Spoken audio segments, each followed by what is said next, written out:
1.8 से कोटा एवरीबॉडी को वो मिलता है जो वे चाहते हैं, हालांकि पूरी तरह से अज्ञात, न केवल जनता के लिए बल्कि अधिकांश वित्तीय समुदाय के लिए ठीक है।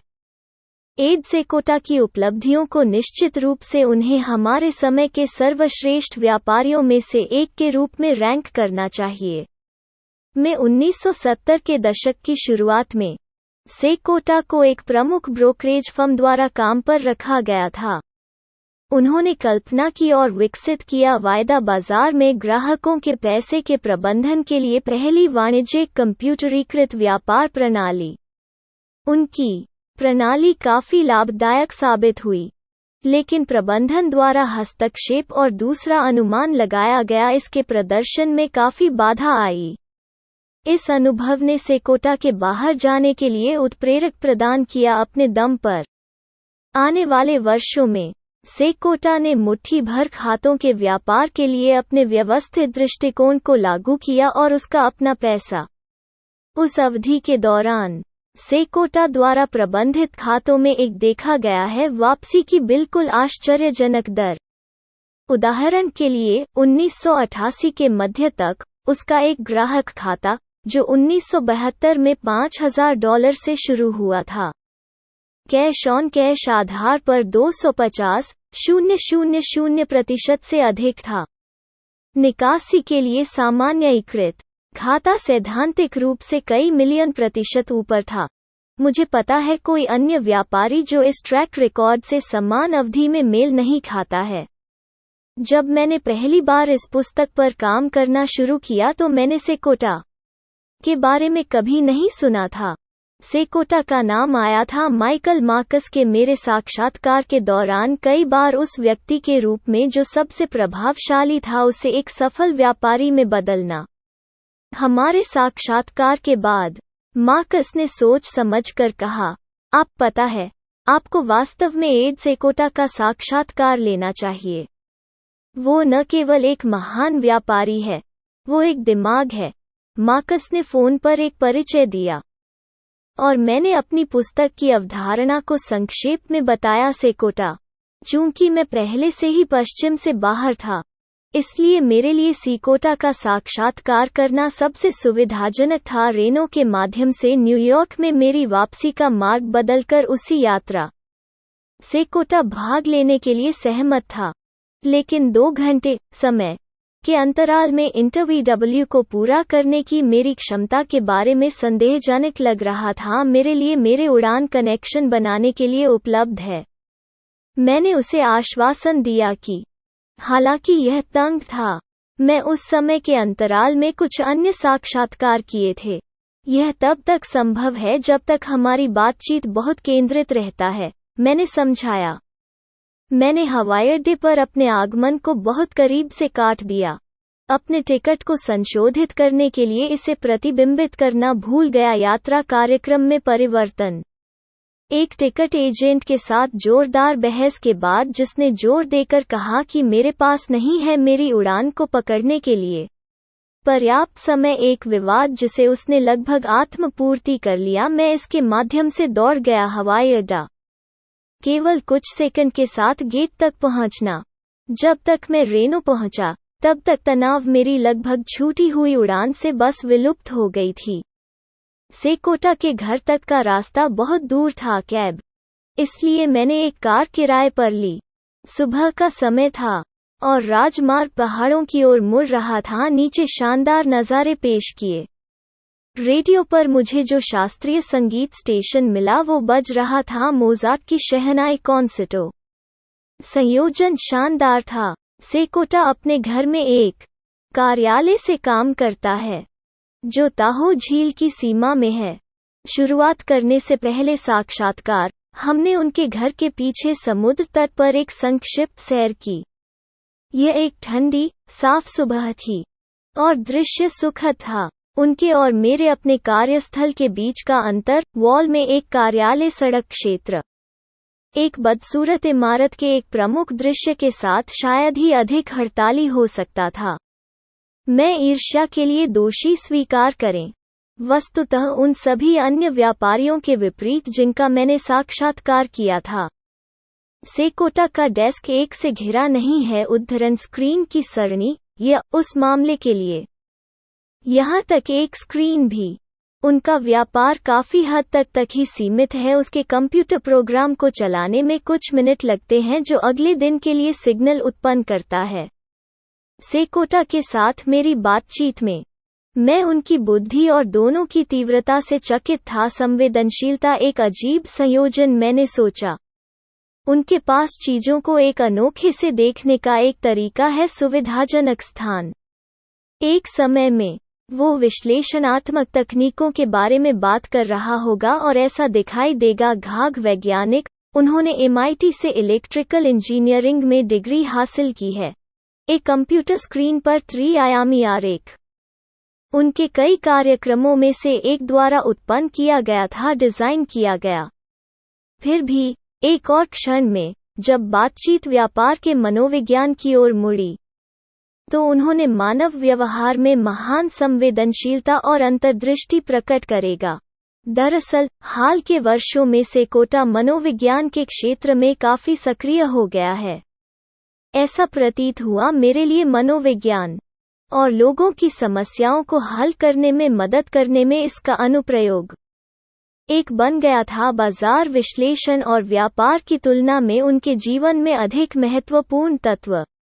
मुझे संदेह है कि सेकोटा होगा, शायद यह विरोधाभास कुछ कृत्रिम लगता है उसके लिए।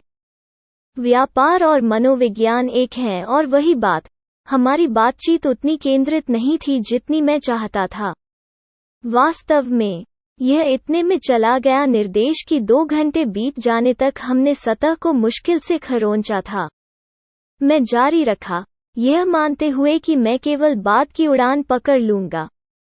जैसा कि यह निकला, वो उड़ान जो मेरे पास थी मिस ट्रेनों से न्यूयॉर्क के लिए आखिरी सीधी थी। सेकोटा ने बाद में मुझे बताया कि वो हमारी पहली फोन बातचीत में जानता था कि मैं अंत में खर्च करूंगा दिन। वो लोगों के प्रति बेहद संवेदनशील हैं। उदाहरण के लिए, हमारी बातचीत के एक बिंदु पर सेकोटा ने मुझसे पूछा, आप अपनी घड़ी कितने मिनट का उपवास रखते हैं? मुझे यह प्रश्न मिला विशेष रूप से हमारे संक्षिप्त समय में एक साथ। वो मेरे में से एक को लेने में सक्षम था, बुनियादी चरित्र लक्षण। यह प्रश्न भी विशेष रूप से सामयिक था। मेरी निकट छूटी हुई उड़ान को देखते हुए उस सुबह, सेकोटा की सफलता उसके व्यापार से बहुत आगे जाती है। उसने मुझे किसी ऐसे व्यक्ति के रूप में प्रभावित किया जिसने पाया था अपने जीवन में अर्थ, और ठीक उसी तरह जी रहा था जैसा वो जीना चाहता था। आप पहली बार ट्रेडिंग में कैसे शामिल हुए? 1960 के दशक के अंत में मैंने तय किया कि जब यूएस ट्रेजरी ने इसे बेचना बंद कर दिया तो चांदी में वृद्धि होनी चाहिए। मैं मेरी अंतर्दृष्टि का पूरा लाभ उठाने के लिए एक कमोडिटी मार्जिन खाता खोला। जब मैं इंतजार कर रहा था, माई दलाल ने मुझे कुछ तांबे को कम करने के लिए मना लिया। मैं जल्द ही रुक गया और कुछ पैसे खो दिए और मेरा व्यापार कौमार्य। इसलिए मैं चांदी में बड़े अपरिहार्य बैल बाजार के शुरू होने की प्रतीक्षा में वापस चला गया। अंत में वो दिन आ गया। मैंने खरीदा। मेरे आश्चर्य और वित्तीय नुकसान के लिए कीमत शुरू हुई गिर रहा है। पहले तो मुझे यह असंभव लग रहा था कि इतनी तेजी के सौदे पर चांदी गिर सकती है। फिर भी कीमत थी गिरना और यह एक सच्चाई थी। जल्द ही मेरा स्टॉप हिट हो गया। यह रास्ते के बारे में एक बहुत ही आश्चर्यजनक शिक्षा थी। बाजार छूट समाचार। मैं बाजार के काम करने के तरीके से अधिक मोहित हो गया। उस समय के बारे में मैंने रिचर्ड डोंचियन द्वारा प्रकाशित एक पत्र देखा, जिसका अर्थ था कि विशुद्ध रूप से यांत्रिक प्रवृत्ति निम्नलिखित प्रणाली बाजारों को हरा सकती है। यह भी मुझे असंभव लग रहा था। इसलिए मैं सिद्धांतों का परीक्षण करने के लिए कंप्यूटर प्रोग्राम उन दिनों पंच कार्ड पर लिखे। आश्चर्यजनक रूप से उसका सिद्धांतों का परीक्षण सच है। आज तक मुझे यकीन नहीं है कि मैं समझता हूं कि मुझे वास्तव में इसकी आवश्यकता क्यों है या नहीं। किसी भी तरह बाजारों का अध्ययन करना और पैसे के साथ मेरी राय का समर्थन करना कितना आकर्षक था उस समय के मेरे अन्य करियर के अवसरों की तुलना में। मैंने जीवनयापन के लिए पूर्णकालिक व्यापार करना शुरू किया। ट्रेडिंग से संबंधित आपकी पहली नौकरी कौन सी थी? मैंने वॉल स्ट्रीट पर अपनी पहली नौकरी 1970 के दशक की शुरुआत में एक प्रमुख ब्रोकरेज हाउस के विश्लेषक के रूप में की। मैं अंडा और ब्रायलर बाजारों को कवर करने के लिए सौंपा गया था। ब्रॉयलर 2 पाउंड तक के युवा मुर्गियां हैं कपड़े पहने वजन। ब्रॉयलर और अंडे दोनों के लिए वायदा बाजार तब से गायब हो गया है। ट्रेडिंग गतिविधि ने पेरेंट एक्सचेंजों द्वारा उन्हें असूचीबद्ध करने के लिए प्रेरित किया। मुझे यह दिलचस्प लगा कि मेरे जैसे प्रवेश स्तर के व्यक्ति को तुरंत व्यापारिक सलाह देने का प्रभारी बना दिया गया। मैं एक बार एक लेख लिखा था जिसमें व्यापारियों को कुछ समय के लिए बाजार से दूर रहने की सलाह दी गई थी। प्रबंधन बाजार पत्र से उस टिप्पणी को सेंसर कर दिया संभावना है क्योंकि यह ज्यादा प्रेरित करने का वादा नहीं करता था। व्यापार मैं विश्लेषण के व्यवसाय में कंप्यूटर लागू करना शुरू करना चाहता था। याद रहे उन दिनों कंप्यूटर अभी भी आमतौर पर लेखांकन के लिए उपयोग किए जाने वाले पंच कार्ड उपकरण थे। वो आदमी जो दौड़ रहा था कंप्यूटर विभाग मुझे अपनी नौकरी की सुरक्षा के लिए एक खतरे के रूप में देख रहा था और उसने बार बार पीछा किया मुझे उसके मैदान से दूर। उस नौकरी में लगभग 1 महीने के बाद मैंने घोषणा की कि मैं नौकरी छोड़ने जा रहा हूं। के प्रधान विभाग ने मुझे यह पता लगाने के लिए बुलाया कि क्यों। यह पहली बार था जब उसे कभी दिलचस्पी थी मुझसे बात करना है। मैं एक अन्य ब्रोकरेज हाउस के लिए काम करने गया जो एक पुनर्गठन के दौर से गुजर रहा था। वहां था बहुत कम प्रबंधन, इसलिए मैंने लेखांकन का उपयोग करके पर्यवेक्षण की कमी का लाभ उठाया। सप्ताहांत के दौरान ट्रेडिंग सिस्टम का परीक्षण करने के लिए कंप्यूटर। उनके पास एक IBM 360 था जिसने एक बड़ा लिया वातानुकूलित कमरा।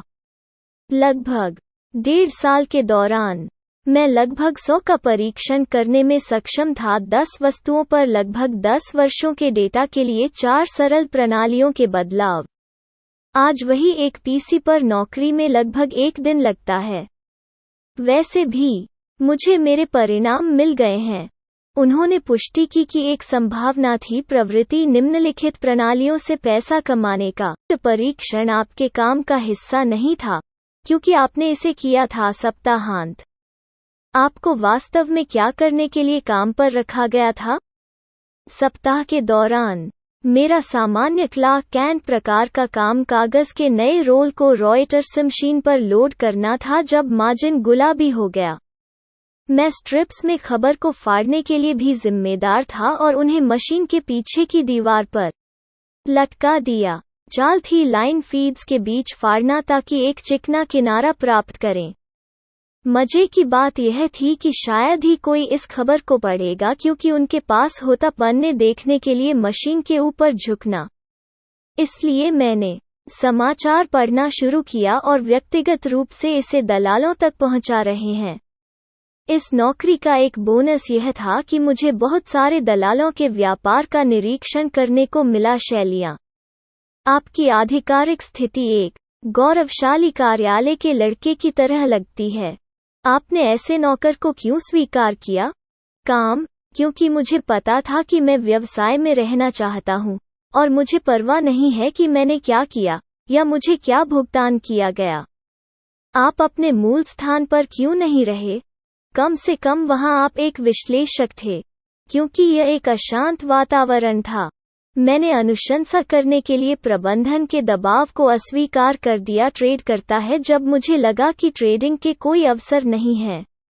साथ ही मैंने देखा कि एक्सेस की अनुमति दी जा रही है ट्रेडिंग सिस्टम के परीक्षण के लिए कंपनी के कंप्यूटर। मेरी वास्तविक इच्छा एक मृत मुद्दा था। क्या आप जानते हैं कि आपकी नई नौकरी में कंप्यूटर तक आपकी पहुंच हो सकती है? नहीं, लेकिन चूंकि कंपनी अभी अभी एक बड़े झटके से गुजरी है और अधिकांश प्रबंधन निकाल दिया गया था, मुझे लगा कि मेरे उपयोग में हस्तक्षेप करने के लिए नौकरशाही बहुत अधिक नहीं होगी।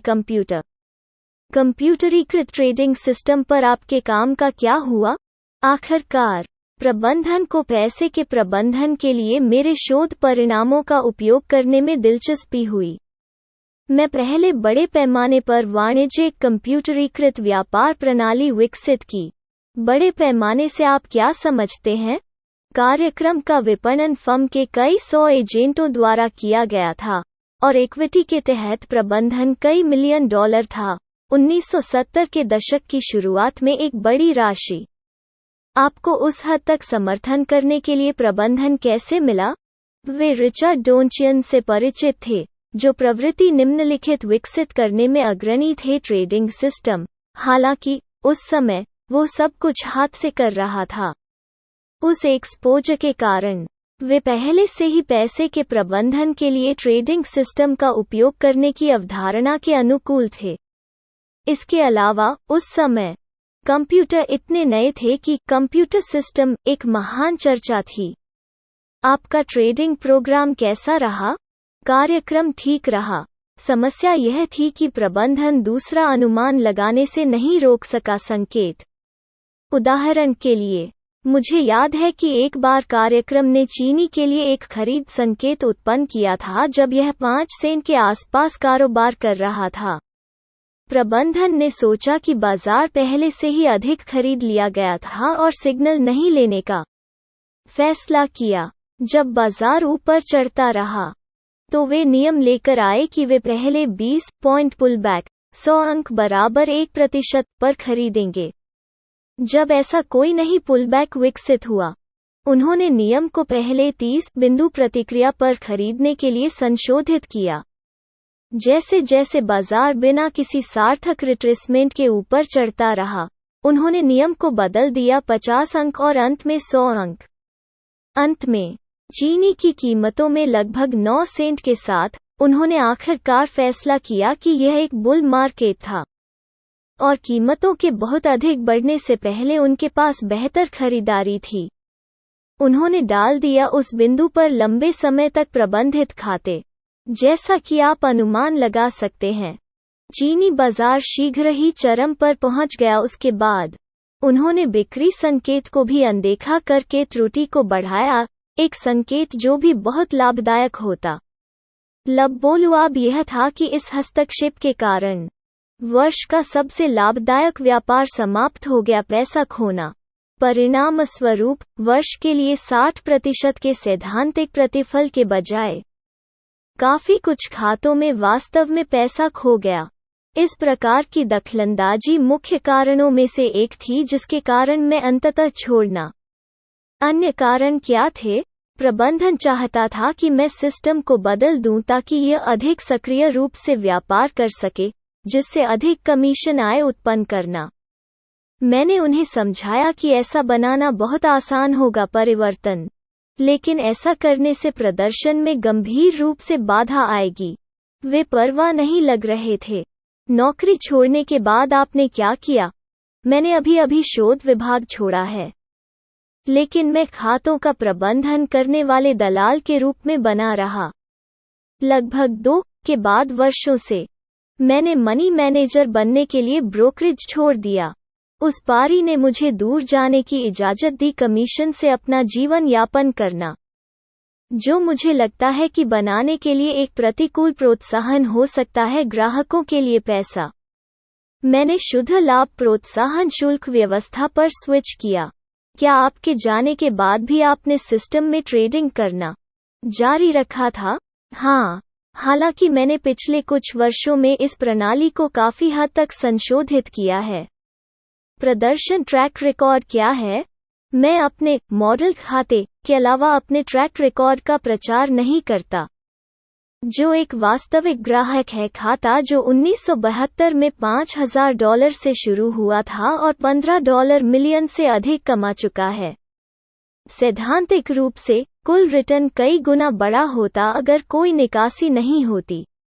इस तरह के प्रदर्शन के साथ आप कैसे बोलचाल के बहकावे में नहीं आए? पैसे का प्रबंधन करने का अनुरोध। मुझे अनुरोध प्राप्त होते हैं, लेकिन मैं बहुत कम ही नए खाते स्वीकार करता हूँ। अगर मैं करता हूँ तो यह काफी बाद में होता है। ग्राहक की प्रेरणाओं और दृष्टिकोणों को निर्धारित करने के लिए साक्षात्कार और स्क्रीनिंग। मुझे मिल गया है कि जिन लोगों के साथ मैं जुड़ता हूँ वे मेरे प्रदर्शन पर सूक्ष्म फिर भी बहुत महत्वपूर्ण प्रभाव डालते हैं।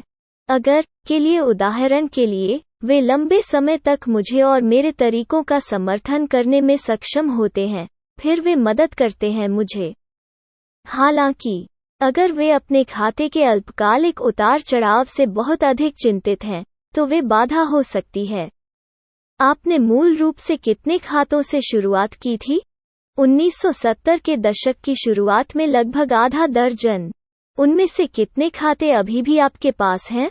4। एक ग्राहक ने लगभग $15 मिलियन कमाए और अपने पैसे निकालने और इसे प्रबंधित करने का निर्णय लिया वो स्वयं। दूसरे ने $10 मिलियन से अधिक कमाए और समुद्र तट पर एक घर खरीदने और सेवानिवृत्त होने का फैसला किया। अपना पहला सिस्टम डिजाइन करने से पहले आपने किस स्रोत से सीखा? मैं एक स्टॉक ऑपरेटर की यादों की किताब और रिचर्ड द्वारा भी प्रेरित और प्रभावित था। डोनचियन का 5 और 20 दिन का मूविंग एवरेज क्रॉसओवर सिस्टम और उनकी साप्ताहिक नियम प्रणाली।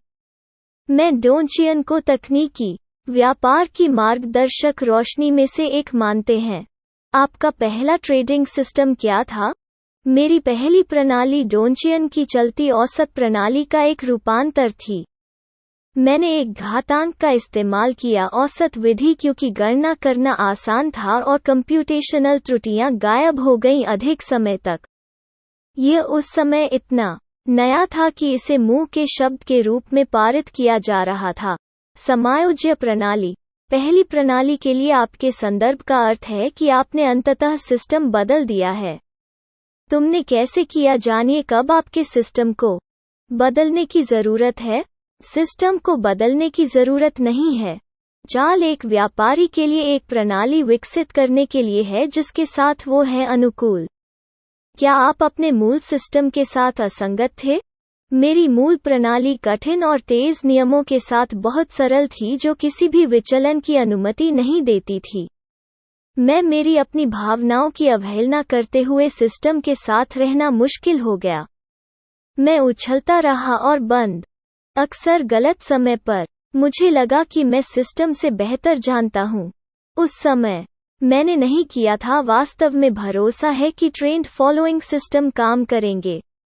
बहुत सारे साहित्य हैं जो साबित करते हैं मत। साथ ही यह मेरी बुद्धि और MIT शिक्षा की बर्बादी लग रही थी कि मैं वहां बैठूं और कोशिश न करूं बाजारों का पता लगाएं। आखिरकार जैसा कि मैं प्रवृत्ति के साथ व्यापार करने के लिए और अधिक आश्वस्त हो गया और अधिक समाचार को अनदेखा करने में सक्षम, मैं दृष्टिकोण के साथ और अधिक सहज हो गया। साथ ही जैसा कि मैंने जारी रखा, अधिक विशेषज्ञ व्यापारी नियम शामिल करें। मेरा सिस्टम मेरी ट्रेडिंग शैली के साथ अधिक संगत हो गया। आपकी ट्रेडिंग शैली क्या है? मेरी शैली मूल रूप से कुछ विशेष पैटर्न मान्यता और धन के साथ चलन में है। प्रबंधन एल्गोरिदम। अपार रहस्यों को प्रकट किए बिना आप मानक प्रवृत्ति निम्नलिखित प्रणालियों को इतने शानदार तरीके से कैसे पार कर पाए हैं? दीर्घकालिक अस्तित्व और समृद्धि की कुंजी का धन प्रबंधन से बहुत कुछ लेना देना है। तकनीकी प्रणाली में शामिल तकनीकें पुराने व्यापारी हैं और साहसी व्यापारी हैं, लेकिन बहुत कम पुराने साहसी व्यापारी हैं। मजाकिया और सच, लेकिन सवाल बना हुआ है। यद्यपि अनुवादित रूप में कई प्रवृत्तियां हैं धन प्रबंधन नियमों के साथ निम्नलिखित प्रणालियां। तुमने इतना बेहतर क्यों किया? ऐसा लगता है कि मेरे पास एक उपहार है। मुझे लगता है कि यह मेरे समग्र दर्शन से संबंधित है, जिसका प्यार से बहुत कुछ लेना देना है। बाजार और आशावादी रवैया बनाए रखना। साथ ही जैसा कि मैं व्यापार और सीखता रहता हूँ, मेरा सिस्टम जो मैं करता हूँ उसका यांत्रिक कंप्यूटर संस्करण है, विकसित होता रहता है। मैं जोड़ूंगा कि मैं मानता हूँ मैं खुद और मैं चीजों को एक तरह की प्रणाली के रूप में कैसे करता हूँ। जिसका मैं हमेशा पालन करता हूँ। कभी कभी मैं पूरी तरह से यांत्रिक भाग से व्यापार, कभी कभी मैं मजबूत भावनाओं के आधार पर संकेतों को ओवरराइड करता हूँ, और कभी कभी मैं पूरी तरह से छोड़ देता हूँ। इस उछाल का तात्कालिक व्यापारिक परिणाम है शायद कुछ हद तक नकारात्मक। हालांकि अगर मैंने खुद को आज़ादी नहीं दी मेरे रचनात्मक पक्ष का निर्वहन करें, यह किसी प्रकार का झटका लग सकता है। एक व्यावहारिक पारिस्थितिकी पर प्रहार करना ऐसा लगता है कि व्यापारिक दीर्घायु को बढ़ावा देना है, जो सफलता की कुंजी है। आप सिस्टम ट्रेडिंग बनाम के सापेक्ष फायदे और नुकसान की तुलना कैसे करेंगे? विवेकाधीन व्यापार। सिस्टम ट्रेडिंग अंततः विवेकाधीन है। प्रबंधक को अभी भी तय करना है कि कितना जोखिम है स्वीकार करते हैं, कौन से बाजार में खेलना है, और कैसे आक्रामक रूप से व्यापार आधार को बढ़ाना और घटाना है इक्विटी परिवर्तन का कार्य। ये निर्णय काफी महत्वपूर्ण होते हैं, अक्सर व्यापार से अधिक महत्वपूर्ण समय। आपके व्यापार का कितना प्रतिशत सिस्टम आधारित है? क्या यह प्रतिशत समय के साथ बदला है? समय के साथ मैं और अधिक यांत्रिक हो गया हूँ, क्योंकि एक ट्रेंड ट्रेडिंग पर अधिक भरोसा करने वाला बन गया है। और 2, मेरे यांत्रिक कार्यक्रमों ने अधिक से अधिक व्यापार की चाल में तथ्य किया है। मैं अभी भी जाता हूं सोचने की अवधि के माध्यम से मैं अपने स्वयं के सिस्टम से बेहतर प्रदर्शन कर सकता हूं। लेकिन इस तरह के भ्रमण अक्सर स्वयं होते हैं पैसे खोने की प्रक्रिया के माध्यम से सुधार। प्रवृत्ति निम्नलिखित प्रणालियों के लिए वर्तमान और भविष्य की संभावनाएं क्या हैं? क्या आपको लगता है उनके उपयोग की बढ़ती व्यापकता उन्हें अंततः विफलता के लिए बर्बाद कर देगी? नहीं, सभी ट्रेडिंग किसी न किसी प्रकार की प्रणाली पर की जाती है, चाहे वो सचेत हो या नहीं। बहुत से अच्छे प्रणालियां निम्नलिखित प्रवृत्तियों पर आधारित हैं। जीवन ही प्रवृत्तियों पर आधारित है। सर्दियों के लिए पक्षी दक्षिण की ओर प्रस्थान करते हैं और चलते रहो। कंपनियां रुझानों को ट्रैक करती हैं और उसी के अनुसार अपने उत्पादों को बदलती हैं। छोटे प्रोटोजोआ रासायनिक और ल्यूमिनेसेंस ग्रेडिएंट्स के साथ प्रवृत्तियों में आगे बढ़ें। ट्रेडिंग सिस्टम की लाभप्रदता चक्र में चलती प्रतीत होती है। अवधि जिसके दौरान प्रवृत्ति निम्नलिखित सिस्टम अत्यधिक सफल हैं जिससे उनकी लोकप्रियता में वृद्धि होगी। सिस्टम उपयोगकर्ताओं की संख्या के रूप में बढ़ता है और बाजार ट्रेंडिंग से दिशाहीन मूल्य कार्रवाई में स्थानांतरित हो जाते हैं। ये सिस्टम बन जाते हैं लाभहीन और कम पूंजीकृत और अनुभवहीन व्यापारी हिल जाएंगे। दीर्घायु है सफलता की कुंजी। ट्रेडिंग में इनपुट के रूप में मौलिक विश्लेषण का उपयोग करने के बारे में आपके क्या विचार हैं? आप जिन बुनियादी बातों के बारे में पढ़ते हैं वे आमतौर पर बेकार होती हैं क्योंकि बाजार पहले ही इन पर छूट दे चुका होता है कीमत, और मैं उन्हें मजेदार मान से कहता हूँ। हालांकि यदि आप दूसरों के विश्वास करने से पहले जल्दी पकड़ लेते हैं तो आपके पास मूल्यवान आश्चर्य एक मानसिकता हो सकती है। आपका उत्तर थोड़ा मुखर है। क्या इसका मतलब यह है कि आप केवल तकनीकी विश्लेषण का उपयोग करते हैं? मैं मुख्य रूप से लगभग 20 वर्षों के अनुभव के आधार पर कूबर के स्पर्श के साथ एक प्रवृत्ति व्यापारी हूँ। मैं मेरे लिए महत्व के क्रम है। 1, लंबी अवधि की प्रवृत्ति, 2, वर्तमान चार्ट पैटर्न, और 3, चुनना खरीदने या बेचने के लिए एक अच्छी जगह। वे मेरे व्यापार के 3 प्राथमिक घटक हैं।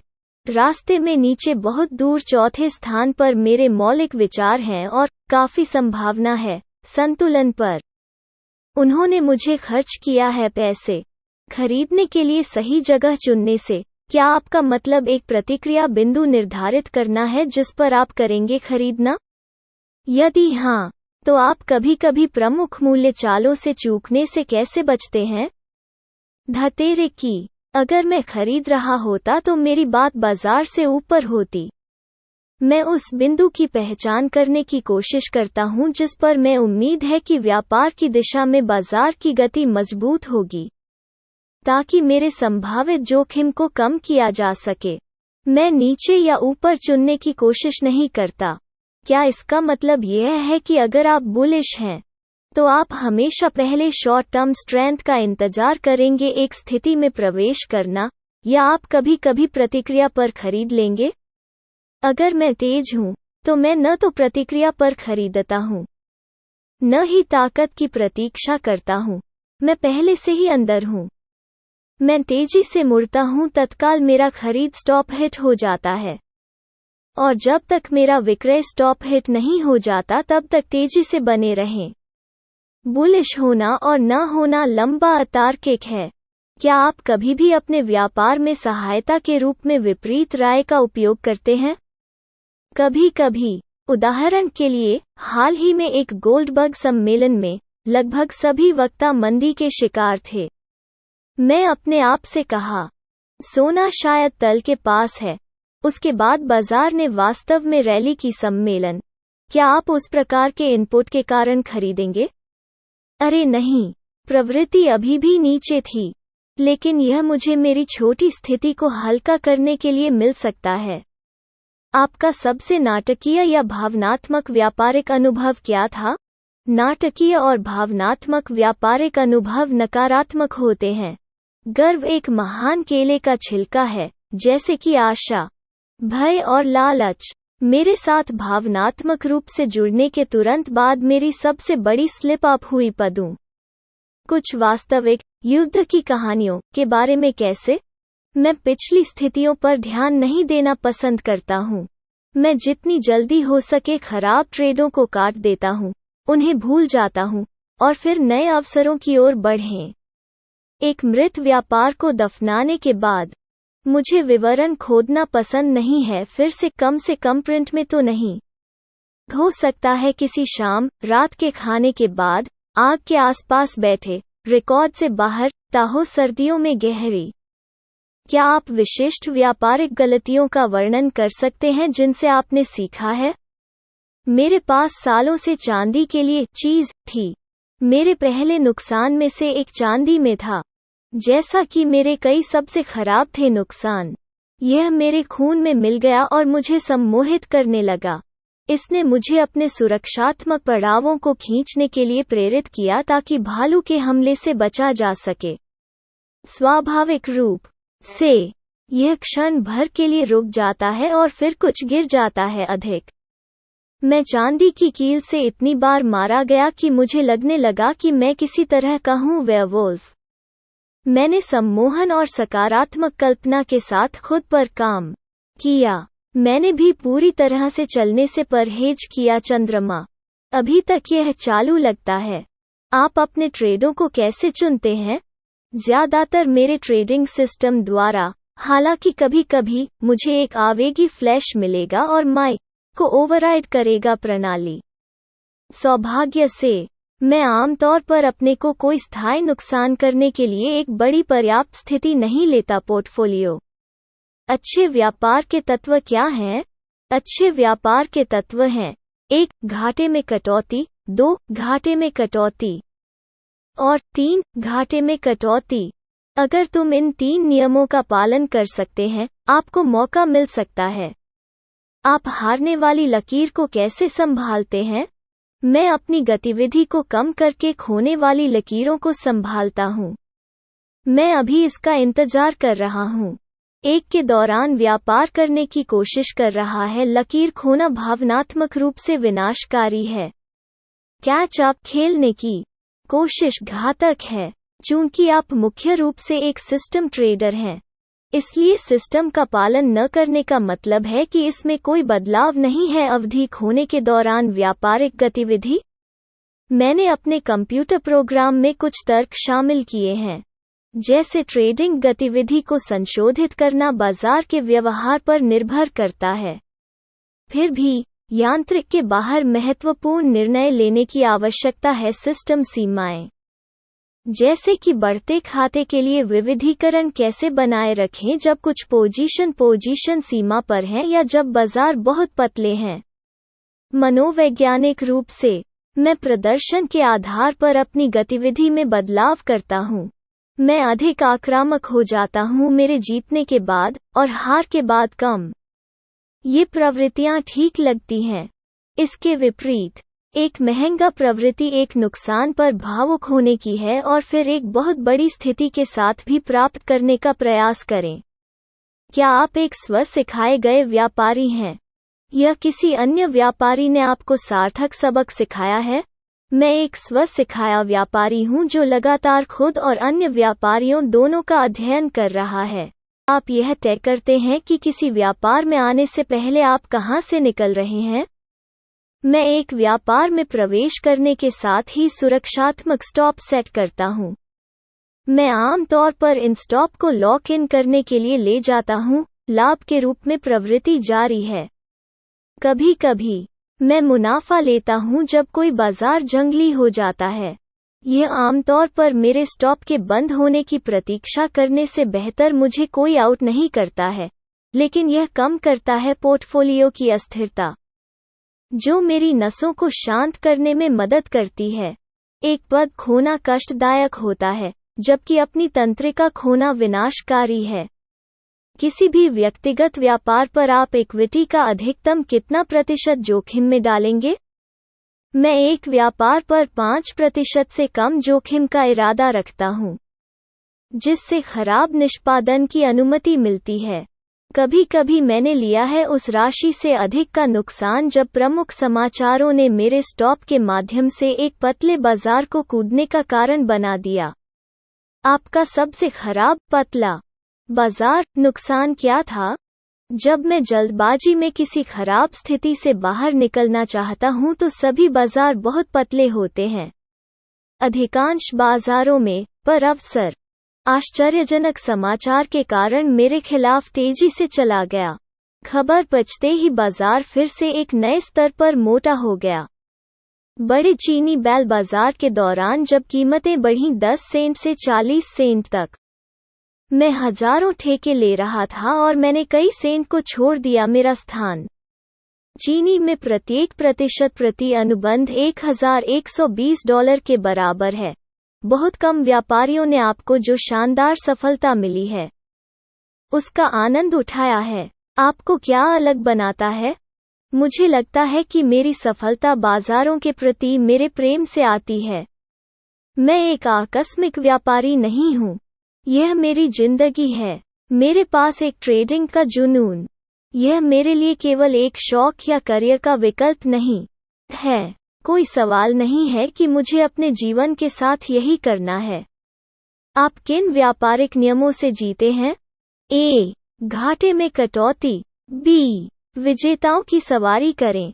सी. दांव छोटा रखें। डी. बिना किसी सवाल के नियमों का पालन करें। ई. जानिए कब नियम तोड़ना है। आपके अंतिम 2 नियम प्यारे हैं क्योंकि वे विरोधाभासी हैं। गंभीरता से अब आप क्या करते हैं विश्वास करें, नियमों का पालन करें, या जाने कि नियमों को कब तोड़ना है। मुझे दोनों पर विश्वास है। ज्यादातर मैं रेल का पालन करता हूँ, जैसा कि मैं बाजारों का अध्ययन करता रहता हूँ। मुझे कभी कभी एक नया मिल जाता है राले जो टूट जाती है और फिर पिछली राले को बदल देती है। कभी कभी मैं व्यक्तिगत ब्रेक पॉइंट पर पहुंच जाता हूँ। जब ऐसा होता है तो मैं बाजारों से पूरी तरह बाहर निकल जाता हूं और तब तक छुट्टी लेता हूं जब तक मुझे लगता है कि मैं हूं फिर से रेल का पालन करने के लिए तैयार। शायद किसी दिन मेरे पास तोड़ने के लिए एक और स्पष्ट भूमिका होगी रेल्स। मुझे नहीं लगता कि ट्रेडर बहुत लंबे समय तक रेल्स का अनुसरण कर सकते हैं जब तक कि वे अपनी ट्रेडिंग शैली को प्रतिबिंबित न करें। आखिरकार एक ब्रेकिंग पॉइंट पर पहुंच जाता है और ट्रेडर को छोड़ना या बदलना पड़ता है। यह एक नया सेट ढूंढना पड़ता है वो जिन नियमों का पालन कर सकता है। यह एक व्यापारी के विकास और विकास की प्रक्रिया का हिस्सा प्रतीत होता है। ट्रेडिंग की सफलता के लिए बेट का आकार बदलना कितना महत्वपूर्ण है? ऐसा करने के कारण के आधार पर यह एक अच्छा विचार हो सकता है। विचार करें। हालांकि यदि आपके पास एक था सफल संशोधन नीति सिस्टम एस बदलने के लिए एम कहें, तो आप बस से बेहतर हो सकते हैं। ट्रेडिंग आंत महसूस करना कितना महत्वपूर्ण है? आंत महसूस महत्वपूर्ण है। अगर नजरअंदाज किया जाए तो यह आपके तर्क को रंगकर सूक्ष्म तरीके से सामने आ सकता है। यह हो सकता है इसके पीछे क्या है यह निर्धारित करने के लिए ध्यान और प्रतिबिंब के माध्यम से निपटा। अगर यह बनी रहती है तो यह कुछ सूक्ष्म जानकारी का एक मूल्यवान अवचेतन विश्लेषण हो सकता है। अन्यथा यह एक हो सकता है उत्तेजना के लिए एक आंतरिक इच्छा का खतरनाक उच्च बनाने की क्रिया और बाजार की स्थितियों को नहीं दर्शाता है। होना, अंतर्ज्ञान और इच्छा में के बीच सूक्ष्म अंतर के प्रति संवेदनशील। आपका सबसे खराब साल कौन सा था? क्या गलत हो गया?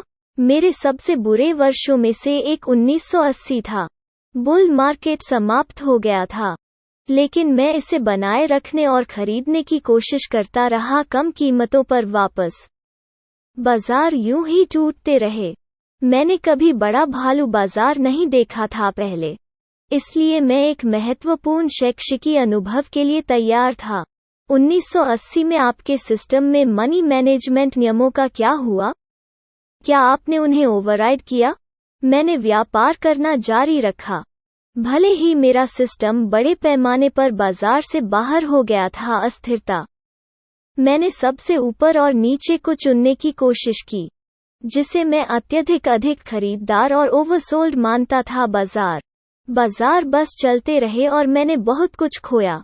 आखिरकार मैंने अपने की व्यर्थता देखी पहुंचे और थोड़ी देर के लिए छोड़ दें।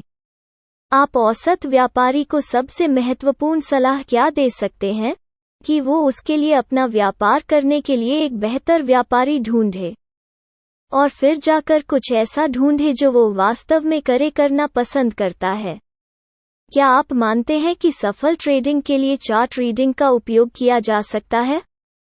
मैं निम्नलिखित प्रवृत्ति को चार्टिंग का सबसेट मानता हूँ। चार्टिंग थोड़ा सा सफिंग जैसा है। आपके पास नहीं है एक अच्छा पकड़ने के लिए ज्वार, प्रतिध्वनि और द्रव गतिकी के भौतिकी के बारे में बहुत कुछ जानने के लिए लहर।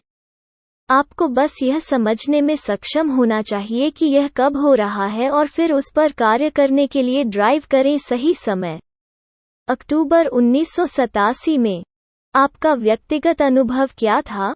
मैंने अक्टूबर 1987 की दुर्घटना के दिन पैसा कमाया था। मैंने भी पूरे महीने के लिए पैसा कमाया और वर्ष के लिए भी। दुर्घटना के अगले दिन मैं हार गया, हालांकि चूंकि मेरी रुचि कम थी। दर बाजार ज्यादातर ट्रेडर्स के या तो आउट या शॉर्ट स्टॉक और स्टॉक इंडेक्स के दौरान होने की संभावना थी टकरा जाना। क्या बाजार अब 5 से 10 साल पहले की तुलना में बहुत अलग हैं? पेशेवर प्रबंधकों द्वारा अधिक से अधिक वर्तमान भागीदारी? नहीं, बाजार अब वही हैं जो 5 से 10 साल पहले थे, क्योंकि वे बदलते रहते हैं जैसे उन्होंने तब किया था।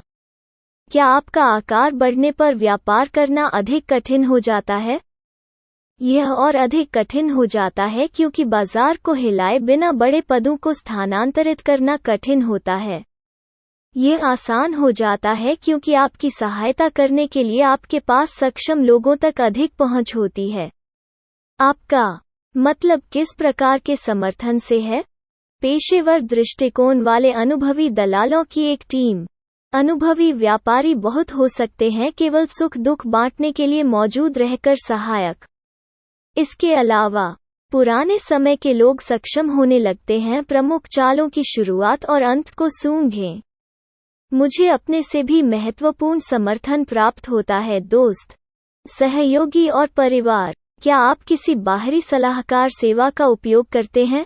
मैं बहुत से बाहरी सलाहकारों का ट्रैक रखता हूँ, ज्यादातर बिजनेस प्रेस को पढ़कर या मेरे से सुनकर। दलाल सेवाएं आम तौर पर टूट जाती हैं, सिवाय इसके कि जब वे खुशी से झूमने लगते हैं, तब उनकी संभावना होती है मुसीबत के लिए नेतृत्व किया। बाजार पत्रों के बारे में कैसे? बाजार पत्र बाजार से पिछड़ जाते हैं क्योंकि वे आम तौर पर समाचारों की मांग का जवाब देते हैं, हाल की गतिविधि। हालांकि निश्चित रूप से महत्वपूर्ण अपवाद हैं, पत्र लेखन अक्सर एक शुरुआत है उद्योग में नौकरी, और इस तरह अनुभवहीन व्यापारियों या गैर व्यापारियों द्वारा संभाला जा सकता है। अच्छा व्यापारी व्यापार करते हैं। अच्छे पत्र लेखक पत्र लिखते हैं। क्या आप व्यापारिक निर्णय लेने में अन्य व्यापारियों की राय का उपयोग करते हैं, या आप संचालन करते हैं पूरी तरह से अकेला? मैं आमतौर पर अन्य व्यापारियों की सलाह को अनदेखा करता हूँ, खासकर वे जो मानते हैं कि वे निश्चित पर हैं। बात पुराने समय के लोग जो शायद ऐसा होने का मौका है के बारे में बात करते हैं, अक्सर सही होते हैं और शीघ्र। आपको किस बिंदु पर यह विश्वास हुआ कि आप एक व्यापारी के रूप में जीतते रह सकते हैं? मैं जीतता रह सकता हूँ, और बी, मैं अभी भाग्यशाली रहा हूँ के बीच में संकोच करता हूँ। मुझे कभी कभी मिलता है एक बड़ी हार की लकीर से ठीक पहले मेरी क्षमता पर सबसे अधिक भरोसा है। विभिन्न बाजारों में मूल्य पैटर्न कितने समान हैं? सामान्य पैटर्न व्यक्तिगत बाजार व्यवहार को पार करते हैं। उदाहरण के लिए, जिस तरह से तिलचट्टे एक दीवार के ऊपर और नीचे रेंगते हैं, बॉन्ड की कीमतों में बहुत अधिक अंतर होता है। दुर्भाग्य से तिलचट्टे के लिए अनुयायियों, आमतौर पर व्यापार के दूसरे पक्ष को लेने के लिए कोई नहीं होता है। 8.5 क्या शेयर बाजार अन्य बाजारों से अलग व्यवहार करता है? शेयर बाजार अन्य सभी बाजारों से अलग व्यवहार करता है, और यह भी अलग व्यवहार करता है शेयर बाजार। अगर इसे समझना मुश्किल है, तो ऐसा इसलिए है क्योंकि बाजारों को समझने की कोशिश करना थोड़ा मुश्किल है, व्यर्थ। मुझे नहीं लगता कि शेयर बाजार को समझने की कोशिश करने से ज्यादा इसका कोई मतलब है संगीत को समझें। बहुत से लोग पैसा कमाने के बजाय बाजार को समझेंगे। आपका क्या मतलब है? शेयर बाजार से अलग व्यवहार करता है। आसानी से पहचाने जाने योग्य पैटर्न में शेयर बाजार खुद से अलग व्यवहार करता है, शायद ही कभी दोहराना। मुद्रास्फीति, डॉलर और सोने के लिए आपका दीर्घकालिक दृष्टिकोण क्या है? मुद्रास्फीति उस तरह का हिस्सा है जिस तरह से समाज पुरानी व्यवस्था को मिटा देता है। सभी मुद्राएं अंततः प्राप्त होती हैं, डिबेटेड, यह पसंद है या नहीं। मसीह के समय निवेश किए गए एक पैसे की गणना करें जो 3 पर संयोजित है प्रति वर्ष प्रतिशत। फिर विचार करें कि इन दिनों किसी के पास उस राशि के आसपास क्यों नहीं है। सोना आमतौर पर खोदा जाता है, परिष्कृत किया जाता है और फिर दफनाया जाता है, पर सभी सोने की भौगोलिक एंट्रोपी ग्रह समय के साथ घटता प्रतीत होता है। तिजोरी में बहुत कुछ इकट्ठा किया गया है। मैं प्रवृत्ति को एक के रूप में पेश करता हूँ सेंट्रल वर्ल्ड गोल्ड स्टैश की ओर। क्या महान व्यापारियों के पास व्यापार के लिए विशेष प्रतिभा है? अच्छे व्यापारियों में व्यापार के लिए एक विशेष प्रतिभा होती है, जैसे अच्छे संगीतकारों और अच्छे एथलीटों में प्रतिभा होती है उनके खेतों के लिए। महान व्यापारी वे होते हैं जो प्रतिभा में डूबे रहते हैं। उनमें प्रतिभा नहीं है, प्रतिभा उनके पास है। व्यापारिक सफलता में प्रतिभा बनाम कार्य के बीच संतुलन क्या है? मुझे नहीं पता कि एक कहाँ से शुरू होता है और दूसरा कहाँ रुकता है। ट्रेडिंग की सफलता में भाग्य की कितनी भूमिका होती है? व्यापारिक सफलता में भाग्य बहुत बड़ी भूमिका निभाता है। कुछ लोग इतने भाग्यशाली थे कि वे स्मार्ट पैदा हुए, जबकि अन्य और भी होशियार थे और भाग्यशाली पैदा हुए। एक गंभीर उत्तर के बारे में कैसे? भाग्य या स्मार्ट या उपहार ऐसे शब्द हैं जो महारत के लिए एक व्यवहारिक प्रवृत्ति का संकेत देते हैं। एक करने के लिए जाता है किसी के बुलावे पर अच्छा करना। मुझे लगता है कि अधिकांश अच्छे व्यापारियों के पास व्यापार के बारे में थोड़ी अतिरिक्त चिंगारी है। कुछ लोग प्राकृतिक संगीतकार या चित्रकार या सेल्समैन या विश्लेषक हैं। मुझे लगता है कि इसे हासिल करना मुश्किल है व्यापार के लिए प्रतिभा। हालांकि अगर यह पहले से मौजूद है तो इसे खोजा और विकसित किया जा सकता है। ट्रेडिंग का आपके निजी जीवन पर क्या प्रभाव पड़ा है? मेरा निजी जीवन मेरे व्यापारिक जीवन के साथ एकीकृत है। क्या जीतने की खुशी हारने के दर्द के समान तीव्र होती है?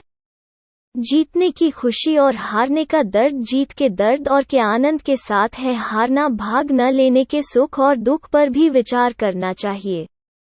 इनमें से सापेक्ष ताकत व्यापारी होने की अपनी प्रतिबद्धता से व्यापारी की दूरी के साथ भावनाओं में वृद्धि होती है। जब आपने अपना पहला कुछ मिलियन बनाया, तो क्या आपने इसमें से कुछ को जेसी से बचने के लिए बंद कर दिया था? लिवरमो अनुभव। लिवरमो 20वीं सदी की शुरुआत का एक प्रसिद्ध सट्टेबाज था जिसने कई भाग्य बनाए और खो दिए। मुझे लगता है कि लिवरमो का अनुभव उनके मनोविज्ञान का एक कार्य था और इसका इससे बहुत कम लेना देना था उसकी संपत्ति का स्थान। वास्तव में मुझे यह पढ़ना याद है कि जेसी लिवरमो अपने कुछ को लॉक करता था, जीत जाता है और फिर एक कुंजी ढूंढता है जब उसे उन तक पहुंचने की आवश्यकता होती है। इसलिए जीत को लॉक करना उसके अनुभव का अनुकरण करना आवश्यक होगा, उससे बचने के लिए नहीं। इसके अलावा आप शायद आपको ओवरट्रेड करने और वाइप आउट करने की भी आवश्यकता है। जबकि आप एक साथ अपनी भावनाओं को तेज करते हैं, इसे वापस जीतने की जलती हुई इच्छा। इस नाटक का अभिनय रोमांचक हो सकता है, हालांकि यह भी बहुत महंगा लगता है। एक विकल्प यह है कि दांव छोटा रखें और फिर व्यवस्थित रूप से रखें। इक्विटी ड्रॉडाउन के दौरान जोखिम को कम करना। इस तरह आप बिना किसी लक्षण के अपने सुरक्षित धन तक पहुंच सकते हैं और एक सौम्य वित्तीय और भावनात्मक स्पर्श करें। मैंने देखा कि आपके डेस्क पर कोई कोट मशीन नहीं है। कोट मशीन का होना आपके डेस्क पर एक स्लॉट मशीन रखने जैसा है। आप इसे पूरे दिन खिलाते रहते हैं। लंबा। मुझे हर दिन बंद होने के बाद मेरा मूल्य डेटा मिलता है। बाजार में इतने सारे व्यापारी क्यों विफल हो जाते हैं? इसी कारण से अधिकांश कछुए परिपक्वता तक पहुंचने में विफल रहते हैं। कई को बुलाया जाता है और कुछ को चुना। समाज अनेकों के आकर्षण से कार्य करता है। जैसे ही वे निकाले जाते हैं, अच्छे लोग रह जाते हैं और अन्य को तब तक कुछ और करने की कोशिश करने के लिए छोड़ दिया जाता है जब तक कि उन्हें उनकी कॉलिंग नहीं मिल जाती। के लिए भी यही सच है। पीछा के अन्य क्षेत्र। एक हारने वाला व्यापारी खुद को एक विजेता व्यापारी में बदलने के लिए क्या कर सकता है? एक हारने वाला व्यापारी खुद को एक विजेता व्यापारी में बदलने के लिए बहुत कम कर सकता है। हारने वाला व्यापारी नहीं जा रहा है, खुद को बदलना चाहते हैं। जीतने वाले व्यापारी ऐसा ही करते हैं। आप मनोविज्ञान और बाजार विश्लेषण के बीच सापेक्ष महत्व को कैसे आंकेंगे? सफल ट्रेडिंग मनोविज्ञान विश्लेषण की गुणवत्ता को प्रेरित करता है और उसे प्रयोग में लाता है। मनोविज्ञान चालक है और विश्लेषण रोड मैप है। आपने मनोविज्ञान के क्षेत्र पर बहुत ध्यान दिया है। क्या आप किसी व्यक्ति से बात करके बता सकते हैं कि क्या वो व्यक्ति शायद जीतने या हारने वाला व्यापारी होगा? हाँ, जीतने वाले व्यापारी आमतौर पर वर्षों से जिस भी क्षेत्र में हैं, जीत रहे हैं। विजेता व्यापारी व्यक्तित्व की पहचान करने के लिए आप किन लक्षणों की तलाश करते हैं? 1. उसे व्यापार करना पसंद है और 2. वो जीतना पसंद करती है। क्या सभी व्यापारी जीतना नहीं चाहते हैं? जीत हो या हार, बाजार से हर किसी को वो मिलता है जो वो चाहता है। कुछ लोग हारना पसंद करते हैं, इसलिए वे पैसे खोकर जीत जाते हैं। मैं एक ऐसे ट्रेडर को जानता हूं जो बुल मार्केट की हर बड़ी चाल की शुरुआत के करीब पहुंचता है और अपना काम करता है कुछ महीनों में $10,000 से लेकर लगभग $1.25 लाख तक। फिर वो अपना बदल जाता है व्यक्तित्व और यह सब फिर से खो देता है। यह प्रक्रिया घड़ी की कल की तरह दोहराती है। एक बार मैंने उसके साथ व्यापार किया, लेकिन बाहर निकले जब उनका व्यक्तित्व बदल गया। मैंने अपना पैसा दोगुना कर दिया, जबकि उसने हमेशा की तरह सफाया कर दिया। मैंने कहा वो जो मैं कर रहा था, और यहाँ तक उसे प्रबंधन शुल्क भी दिया। वो बस अपनी मदद नहीं कर सका। मैं नहीं लगता है कि वो इसे अलग तरह से कर सकता है। वो नहीं चाहेगा। उसे बहुत उत्साह मिलता है, वो हो जाता है शहीद। उसे अपने दोस्तों से सहानुभूति मिलती है और वो ध्यान का केंद्र बन जाता है। साथ ही संभवतः वो लोगों से संबंधित अधिक सहज हो सकता है यदि वो उनके वित्तीय विमान पर है। किसी स्तर पर मैं लगता है कि वो वास्तव में वो प्राप्त कर रहा है जो वो चाहता है। मुझे लगता है कि अगर लोग अपने व्यापारिक पैटर्न में गहराई से देखते हैं तो वे पाते हैं कि संतुलन पर अपने सभी लक्ष्यों सहित वे वास्तव में वही प्राप्त कर रहे हैं जो वे चाहते हैं, भले ही वे न करें, इसे समझें या इसे स्वीकार करना चाहते हैं। मेरा एक डॉक्टर मित्र एक कैंसर रोगी के बारे में एक कहानी बताता है जिसने उसकी स्थिति का उपयोग मांग करने के लिए किया था ध्यान और सामान्य तौर पर अपने आसपास के अन्य लोगों पर हावी होने के लिए एक प्रयोग के रूप में उसके साथ व्यवस्थित परिवार। डॉक्टर ने उसे बताया कि एक शॉट उपलब्ध है जो उसे ठीक कर देगा। वो लगातार बहाने ढूंढती थी शॉट के लिए उपस्थित होने से बचने के लिए और अंततः इसे पूरी तरह से टाल दिया। शायद उनकी राजनीतिक स्थिति थी उसके जीवन से ज्यादा महत्वपूर्ण। लोगों का व्यापारिक प्रदर्शन संभवतः उनकी प्राथमिकताओं को अधिक दर्शाता है कि तुलना में वे स्वीकार करना चाहेंगे। मुझे लगता है कि कुछ सबसे तेज तर्रार और दिलचस्प व्यापारी मुनाफे से ज्यादा के लिए खेल रहे हैं अकेला। वे शायद उत्साह के लिए भी खेल रहे हैं। मुनाफा बढ़ाने के सर्वोत्तम तरीकों में से एक है चेतन और अवचेतन को बनाने के साथ संरेखित करने के लिए लक्ष्य निर्धारण और विजुअलाइजेशन करें। लाभ। मैंने कई व्यापारियों के साथ उनकी प्राथमिकताओं की जांच करने और उन्हें संरेखित करने के लिए काम किया है। लक्ष्य। मैं सम्मोहन, श्वास, पेसिंग, विजुअलाइजेशन, गेस्टॉल्ट, मालिश आदि के संयोजन का उपयोग करता हूं। आगे व्यापारी आमतौर पर या तो एक अधिक सफल होते हैं या दो यह महसूस करते हैं कि वे वास्तव में नहीं चाहते थे पहले स्थान पर व्यापारी होने के लिए। निश्चित रूप से कुछ लोग हार जाते हैं क्योंकि उनके पास कौशल की कमी होती है, भले ही वे वास्तव में जीतना चाहते हों। यह एक खुशी की बात है कि जब प्रकृति हमें सच्ची ज्वलंत इच्छाएं देती है तो वो हमें उन्हें संतुष्ट करने के लिए थीम भी देती है। जो लोग जीतना चाहते हैं और उनमें कौशल की कमी है, वे अपनी मदद के लिए किसी कौशल वाले व्यक्ति को प्राप्त कर सकते हैं। मुझे कभी कभी बाजार की आसन दिशा से संबंधित सपने आते हैं, हालांकि ये सपने बहुत कम होते हैं। अनजाने में वे अक्सर सही साबित होते हैं। क्या आपने कोई समान अनुभव? मैं ऐसे कई लोगों को जानता हूं जो सपनों के दौरान बाजार की अंतर्दृष्टि होने का दावा करते हैं। मुझे लगता है कि इनमें से एक सपनों का कार्य उन सूचनाओं और भावनाओं को समेटना है जो चेतन मन पाता है। अशिष्ट। उदाहरण के लिए, मैंने एक बार अपने बहुत से दोस्तों से कहा था कि मुझे उम्मीद है कि चांदी में बढ़ोतरी जारी रहेगी। इसके बजाय जब यह नीचे चला गया तो मैंने संकेतों को नज़रअंदाज कर दिया और खुद को यह बताने की कोशिश की कि यह सिर्फ एक अस्थायी था सुधार। मैं चेहरा और पैसा खोने के लिए खड़ा था। मैं गलत होने का जोखिम नहीं उठा सकता था। उस समय के आसपास मेरे पास था एक बड़े, चमकदार, चांदी के विमान में होने के सपने जो रुक गए और नीचे की ओर जाने लगे। अपरिहार्य दुर्घटना। मैंने अंततः अपनी रजत स्थिति को छोड़ दिया, यहाँ तक छोटा भी हो गया, और सपने बंद हो गए। आप सफलता को कैसे आंकते हैं? मैं सफलता को नहीं आंकता, मैं इसे मनाता हूँ। मुझे लगता है कि सफलता का संबंध किसी को खोजने और उसका अनुसरण करने से है, वित्तीय लाभ की परवाह किए बिना कॉल करना।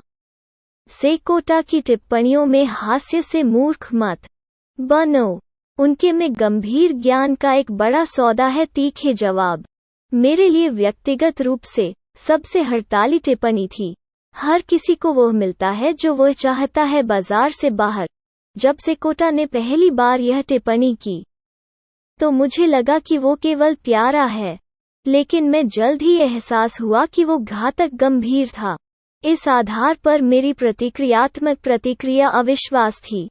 इसका तात्पर्य है कि सभी हारने वाले हारना चाहते हैं और सभी विजेता जो अपने लक्ष्यों से कम हो जाते हैं, मेरे जैसे, पूरे कर रहे हैं सफलता की एक सीमित सीमा के लिए कुछ आंतरिक आवश्यकता निगलने के लिए एक कठिन प्रस्ताव। हालांकि मेरा कठोर तार्किक दिमाग आम तौर पर इस विचार को खारिज कर देगा। सेकोटा के लिए मेरा सम्मान बाजारों और लोगों के बारे में ज्ञान मुझे इस कथन की संभावित सच्चाई पर विचार करने के लिए मजबूर करता है कि हर किसी को वो मिलता है जो वे बाजार से चाहते हैं। एक सबसे उत्तेजक अवधारणा